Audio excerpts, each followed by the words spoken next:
Haya mafuta yanaitwa mafuta Habat soda. Ni moja ya mafuta hatari katika kutibu matatizo yote katika mwili wa mwanadamu.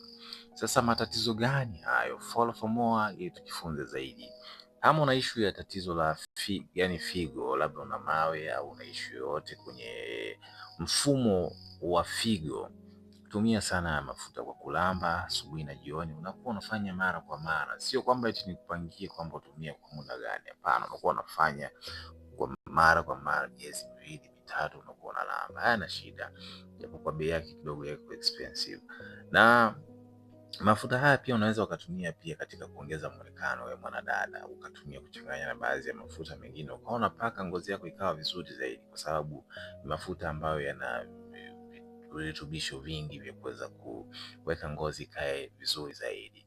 Na kuna wale wakina dada pia ambao wanahitaji kuongeza muonekano, unakuta kuna kashepu hivi wanahitaji. Sasa haya mafuta tutatumia kuchanganya yale mafuta ya mnyegea, yale unatafuta mafuta ya mti wa mnyegea, unachanganya pamoja, unakuwa unatumia kuchua lile eneo au kukanda lile eneo. Kama ni kwenye nyashi itazidi kuwa na muonekano mzuri zaidi.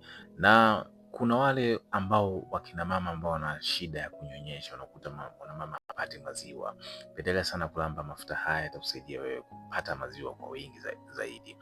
Kuna wale wakina mama pia ambao wana tatizo la uzito mkubwa, pendelea pia kutumia mafuta haya kwa kulamba.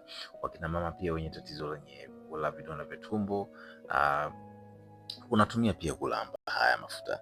Kwa hiyo ni mafuta mazuri. Ukiwa unahitaji pia kwa kujua more kuhusu haya mafuta namna gani ya kutumia, unaweza ukanidia.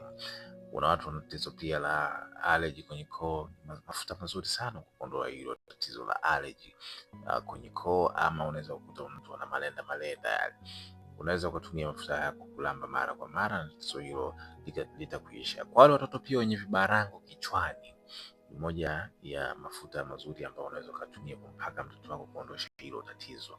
Na ikiwa pia unapata ndoto mbaya usiku, haya mafuta pia ni kiboko, unapaka wakati wa kulala, utashangaa uoti chochote na utakuwa safe zaidi.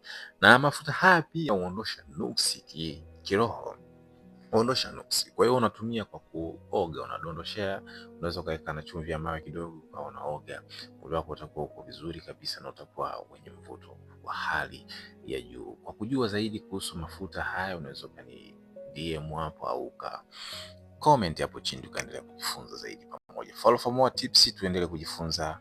Asante.